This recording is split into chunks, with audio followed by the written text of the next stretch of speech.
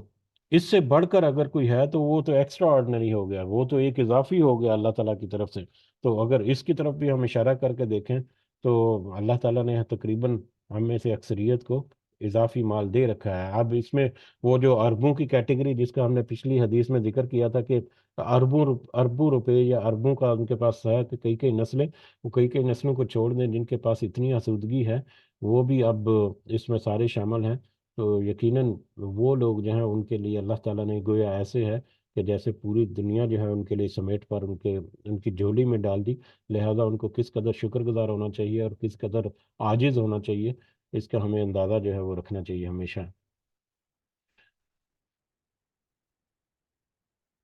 اب اس میں فوائد میں کچھ اور بھی باتیں کچھ لکھی ہوئی ہیں کہ مطلب یہ آسودگی جو ہے وہ کس لیے ہے، کہ جیسا کہ میرا خیال ہے ہلکا سا تذکرہ بھی ہو گیا کہ امن و امان یعنی لا اینڈ آرڈر کی کوئی سچویشن نہیں، وہاں پر رہنے سہنے میں کوئی آسانی ہے، کوئی دین پر عمل کرنے میں آسانی ہے، کوئی روک ٹوک نہیں ہے، اور جسمانی لحاظ سے اگر تندرستی اگر یعنی کہ خوف ہے تو وہاں پر رہنا جو ہے وہ بڑا مشکل ہو جاتا ہے۔ اگر تندرستی نہیں ہے، خدا نہ خواستہ کوئی بیماری وغیرہ ہے، تو دنیا کی جتنی مرضی دولت ہو، وہ بیماری میں پھر انسان جو ہے وہ تکلیف جو ہے وہ برداشت کرنی ہی پڑتی ہے۔ تو یہ اس طرح کے جو سارے میٹرز ہیں، یہ بھی اللہ تعالیٰ کی نعمتوں کی طرف ہی اشارہ ہے۔ اگلی حدیث جو ہے 516 نمبر، سوری 512 نمبر ہے، یہ حضرت عبداللہ بن عمرو بن العاص رضی اللہ تعالیٰ عنہما سے روایت ہے، رسول اللہ صلی اللہ علیہ وسلم نے فرمایا وہ شخص کامیاب ہو گیا جس نے اسلام قبول کر لیا اور اسے برابر سرابر روزی حاصل ہوئی، اور اللہ تعالیٰ اسے اپنے دیے ہوئے پر قانے بنا دے۔ وہ شخص کامیاب ہو گیا جس نے اسلام قبول کر لیا۔ اسلام قبول کر لیا، اس سے مراد وہ آخرت کی کامیابی ہے، آخرت کی کامیابی، اور آخرت میں قیامت کے دن اللہ کی رحمت کا مستحق وہی ہوگا جس نے دنیا کی زندگی میں ایمان جو ہے وہ قبول کیا، ایمان لے کر آیا یا ایمان پر قائم رہا اپنے مرد دم تک، اس نے شرک نہیں کیا، اور باقی ایمان کے تقاضے جو ہیں ان میں کوئی ڈنڈی وغیرہ نہیں ماری، تو در حقیقت وہ ہے جو مسلمان ہے، اور آخرت کی کامیابی، اصل کامیابی در حقیقت یہی ہے۔ تو اس کامیابی کی طرف اشارہ ہے کہ جس نے جو وہ شخص آخرت میں کامیاب ہو گیا جس نے دنیا میں قبول اسلام کر لیا، ٹھیک ہے، اور قبول اسلام یعنی ایمان لانے کے ساتھ ساتھ نیک عمل بھی کیے، اور اس کے بعد برابر سرابر روزی حاصل ہوئی، یعنی اس کو برابر سرابر جتنی اس کی ضرورت تھی اتنی اس کو روزی جو ہے وہ اللہ تعالیٰ کی طرف سے میسر تھی، اور اللہ اسے اپنے دیے ہوئے پر قانے بنا دے، یعنی جتنا اللہ تعالیٰ نے اس کو دیا ہے، وہ اس کے اوپر قناعت کا اظہار کرے، اسی کے اوپر گزارا کرے، اسی کے اوپر صبر و شکر کرے، کسی کے پاس کم ہے یا کسی کے پاس زیادہ ہے، جتنا اللہ تعالیٰ نے عطا کیا ہے اس کو ہی وہ کافی سمجھتا ہے، اور اسی کے اوپر پھر وہ صبر شکر کرتا ہے، اور اللہ تعالیٰ کے انعامات جو ہیں ان کا ان کا ہر وقت شکر کرتا رہتا ہے، اور اللہ کے سامنے عاجز رہتا ہے، اور کوئی گلہ شکوہ نہیں کرتا، نہ ہی دنیا سے نہ ہی اللہ سے کہ مجھے تو نے اتنا غریب رکھ دیا، اتنے امیر امیر لوگ بھی ہیں اور یہ وہ۔ تو جو اس طرح سے جس نے دنیا میں کر لیا اسلام قبول کرنے کے ساتھ ساتھ، گویا کہ وہ کامیاب ہے، اس کے لیے کامیابی کی بشارت ہے۔ تو یہ بھی حدیث جو ہے پچھلی احادیث سے ملتا جلتا موضوع ہے، اور اس طرح کے بھی جس کو اللہ تعالیٰ نے میسر کر دیا، گویا کہ وہ بھی کامیاب ہو گیا آخرت کے حوالے سے بھی۔ اس سے اگلی حدیث جو ہے 513 نمبر، یہ حضرت ابو محمد فضالہ بن عبید الانصاری جو ہیں ان کی ہے رضی اللہ تعالیٰ عنہ، کہ انہوں نے رسول اللہ صلی اللہ علیہ وسلم کو فرماتے ہوئے سنا کہ اس شخص کے لیے خوشخبری ہے جسے اسلام کی ہدایت دے دی گئی، اور جس کی گزران بقدر کفاف ہو اور قناعت کی توفیق سے بہرور ہو۔ ابھی جیسے پہلی حدیث پڑھی، تقریباً یہ وہی حدیث ہے، اس کا مفہوم بھی کہ اس کے لیے خوشخبری ہے، یہ خوشخبری کس کی ہے؟ وہی آخرت میں کامیابی کی خوشخبری ہے اس شخص کے لیے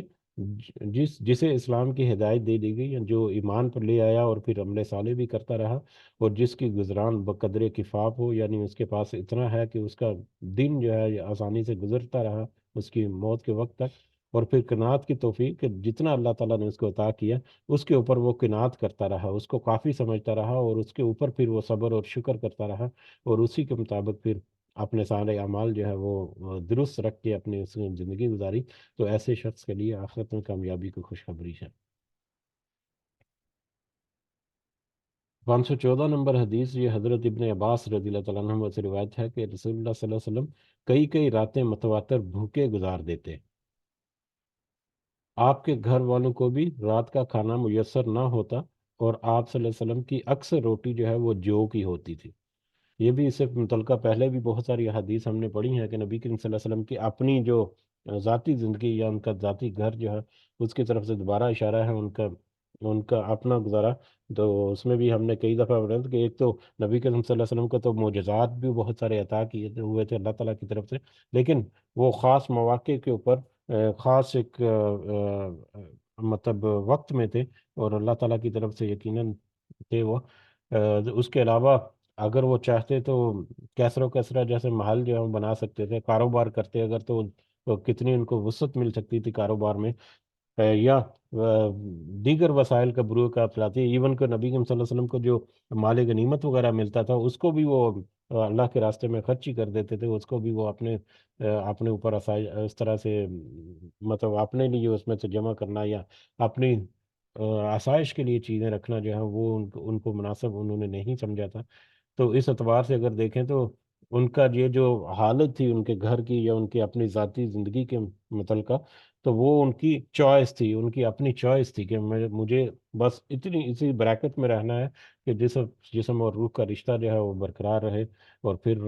پورے کا پورا فوکس جو ہے وہ اللہ کے دین کی تبلیغ اور اس کی سربلندی کے لیے۔ تو ایسے حالات جو ہیں وہ کئی دفعہ پہلے بھی گزر چکے ہیں کہ گھر والوں کو کھانا یہ ہے کئی کئی مہینے تک، جیسے ابھی آپ ذکر ہوا تھا حضرت عائشہ رضی اللہ تعالیٰ عنہ کی ایک حدیث، کہ کئی کئی مہینے تک صرف دو کالی چیزوں یعنی پانی اور کھجور کے اوپر گزارا ہوتا، اور پھر روٹی کے متعلقہ بھی کہ جو کی روٹی ہوتی، جو جو آٹا وغیرہ جو ہے وہ چھان کر نہیں، بغیر چھلنی کے مطلب پہلے ہم نے حدیث ایک دیکھی کہ انہوں نے ساری پوری زندگی میں جب سے وہ ایمان لے کر آئے انہوں نے چھلنی نہیں دیکھی تھی، یعنی یہ آٹا وغیرہ چھاننے کے لیے اس کا تذکرہ ہوا تھا کہ جب سل وغیرہ کر پچھلے زمانوں میں جو چکیاں ہوتی تھیں ان سے جب آٹا پیسا جاتا ہے گندم وغیرہ یا جو وغیرہ، تو اس کا جو چھلکا ہے وہ باریک نہیں ہوتا بلکہ فائبر کی طرح سے دھاگو دھاگو کی طرح سے چھوٹے چھوٹے تنکو کی طرح سے وہ اس میں سے رہ جاتا ہے غالباً، میری یہ سمجھ مجھے یاد نہیں ہے۔ تو اس سے جب روٹی بنتی ہے تو وہ کھائی جب جاتی ہے تو وہ اتنی مزیدار نہیں ہوتی نرمی کے اعتبار سے بھی اور کھانے کے اعتبار سے بھی، لیکن اسی کے اوپر پھر وہ رہے انہوں نے تاکہ مطلب اللہ تعالیٰ کی ایسی ایسی باتوں سے اللہ تعالیٰ کی نعمتوں کا ادراک جو ہے وہ بھی زیادہ ہوتا ہے، اس کی نعمتوں کی پہچان جو ہے یا اس کے اوپر شکر گزاری کی طرف رجحان جو ہے وہ بھی بڑھ جاتا ہے جب انسان جو ہے وہ ایسی کیفیت اپنے اوپر رکھے تو۔ بہرحال اور پھر اس کے علاوہ ازواج متحرات جو تھیں،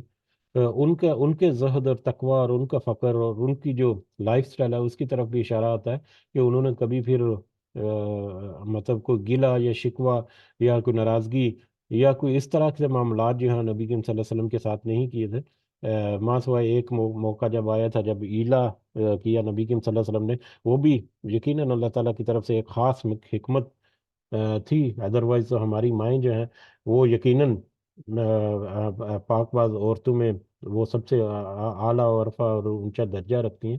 تو وہ ہماری ہی ایک تربیت کہہ لیں یا ہماری ہی ایک تعلیم یا ہماری ایک نصیحت جو ہے اس کے لیے وہ واقعہ جو ہے وہ پیش آیا کہ جس میں وہ ایلا کیا، پھر انہوں نے نبی کریم صلی اللہ علیہ وسلم نے وہ واقعے کا تذکرہ بھی ہم نے کیا ہے۔ تو بہرحال یہاں پر زواج مطہرات نے جس طرح سے ساتھ دیا پھر نبی کریم صلی اللہ علیہ وسلم کا، وہ بھی ایک ایسا مثالی ہے کہ اس کے بعد شاید ہی کوئی ایسی مثال جو ہے وہ ملتی ہو پھر۔ اگلی حدیث جو ہے 515 نمبر، یہ حضرت فضالہ بن عبید رضی اللہ تعالیٰ عنہ سے روایت ہے کہ رسول اللہ صلی اللہ علیہ وسلم جب لوگوں کو نماز پڑھاتے تو صف میں کھڑے بعض لوگ بھوک کی شدت سے گر پڑتے، جب نبی کریم صلی اللہ علیہ وسلم باجماعت نماز پڑھا رہے ہوتے تو بھوک کی شدت سے کچھ لوگ جو ہیں وہ گر پڑتے، یہ اصحاب صفا تھے، یعنی اصحاب صفا وہی صفا کے لوگ جو ہیں وہ وہاں پر جب نبی کریم صلی اللہ علیہ وسلم کے پیچھے نماز پڑھتے تو بھوک کی شدت سے وہ نماز کے دوران ہی بے ہوش ہو کر گر پڑتے، حتیٰ کہ دیہاتی لوگ دیہاتی لوگ یا بدو لوگ دیہاتی یا بدو لوگ یہ غالباً وہ لوگ ہوں گے یا جو وہاں پر مطلب دور دراز، مطلب ملحقہ جو گاؤں وغیرہ ہیں وہاں سے آئے ہوئے ہیں وزٹ کرنے کے لیے، اور نبی کریم صلی اللہ علیہ وسلم کی خدمت میں حاضر ہوئے اور وہاں پر نماز ادا کی، یعنی یہاں کے لوکل رہائشی نہیں ہے، لوکل رہائشی جو ہے ان کو تو یقیناً پتہ تھا اصحاب صفا کے بارے میں، لیکن باہر سے جو لوگ آئے ہوئے ہیں وہ جب اس کیفیت کو دیکھتے تو یہ ہے، حتیٰ کہ دیہاتی لوگ جو ہیں وہ کہتے کہ یہ دیوانے ہیں، یہ دیوانے ہیں، یعنی کہ دیوانے کا مطلب یہ ہے کہ وہ جیسے کوئی دورہ وغیرہ پڑتا ہے، مرگی وغیرہ یا اس طرح کا، جس میں اچانک ہی بندہ جو ہے وہ بے ہوش سا ہو جاتا ہے یا نیم بے ہوش ہو کر گر پڑتا ہے، تو وہ کہتے ہیں کہ ان کی کوئی اس طرح کی کیفیت ہو گئی ہے، جبکہ وہاں پر لوکل لوگ جو ہیں وہ تو پتہ تھا، نبی کریم صلی اللہ علیہ وسلم کو بھی پتہ تھا کہ ان کی اپنی مطلب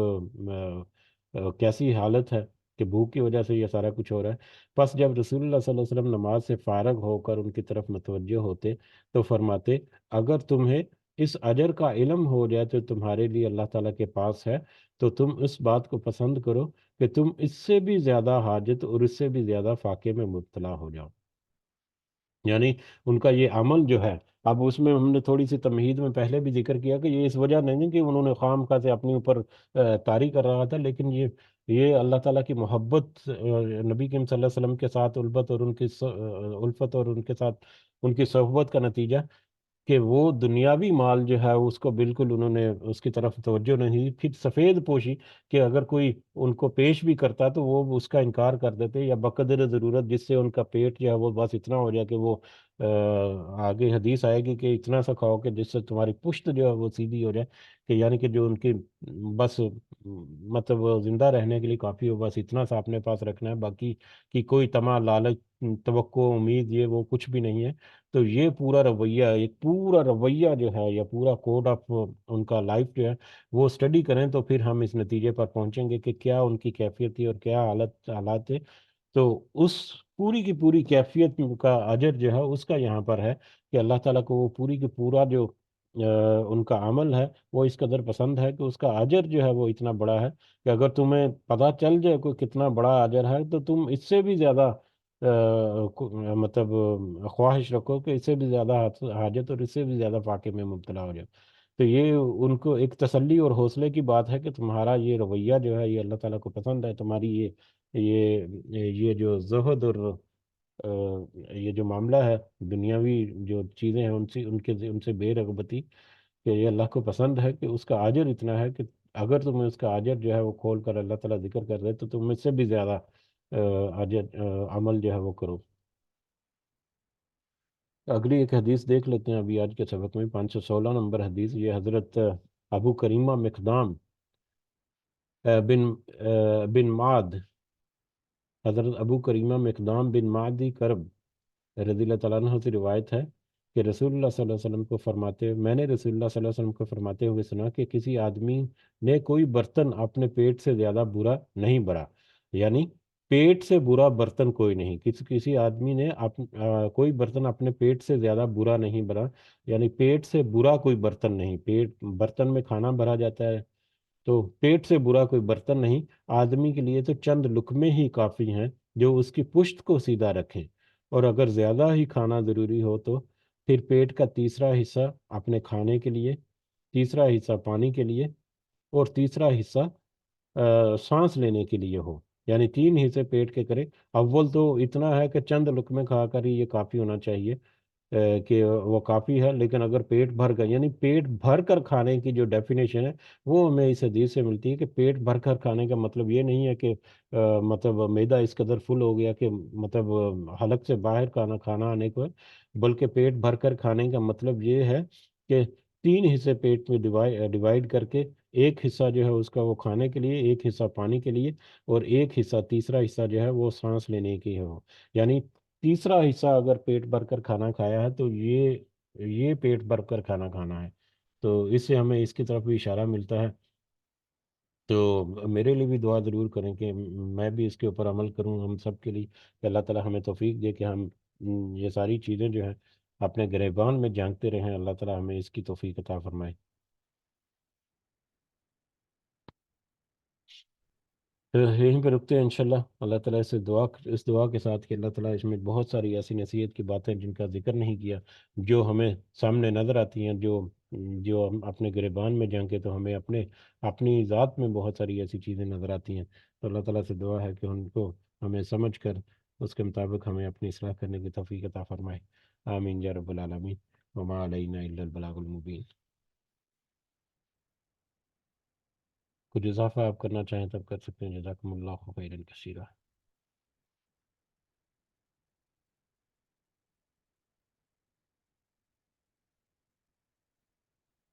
ہاں جی، اجازت چاہتے ہیں پھر انشاءاللہ دعاؤں میں ضرور یاد رکھیں۔ اللہ تعالیٰ ہم سب کا حامی ناصر ہو۔ ہمارے جتنے معاملات ہیں اللہ تعالیٰ خاص اپنی مدد رحمائی اور اپنا خاص فضل و کرم ہمارے اوپر کرے۔ ہمارے والدین کو اللہ تعالیٰ صحت سے بھرپور زندگی عطا فرمائے۔ جس دنیا میں حیات ہیں ان کو اللہ تعالیٰ بھرپور ایک عرض العمر سے محفوظ رکھے، انہیں بھی اور ہمیں بھی۔ اور جو اس دنیا سے گزر گئے ہیں اللہ تعالیٰ ان کو اپنے خاص فضل و کرم سے جنت الفردوس میں اعلیٰ مقام عطا فرمائے۔ رب ارحمهما كما ربياني صغيرا، رب ارحمهما كما ربياني صغيرا، رب ارحمهما كما ربياني صغيرا، ربنا آتنا في الدنيا حسنة وفي الآخرة حسنة وقنا عذاب النار، ربنا ظلمنا أنفسنا وإن لم تغفر لنا وترحمنا لنكونن من الخاسرين، ربنا تقبل منا إنك أنت السميع العليم وتب علينا إنك أنت التواب الرحيم، سبحان ربك رب العزة عما يصفون وسلام على المرسلين والحمد لله رب العالمين۔ سبحانك اللهم وبحمدك أشهد أن لا إله إلا أنت أستغفرك وأتوب إليك۔ جزاكم الله خيرا كثيرا۔ السلام علیکم ورحمۃ اللہ وبرکاتہ۔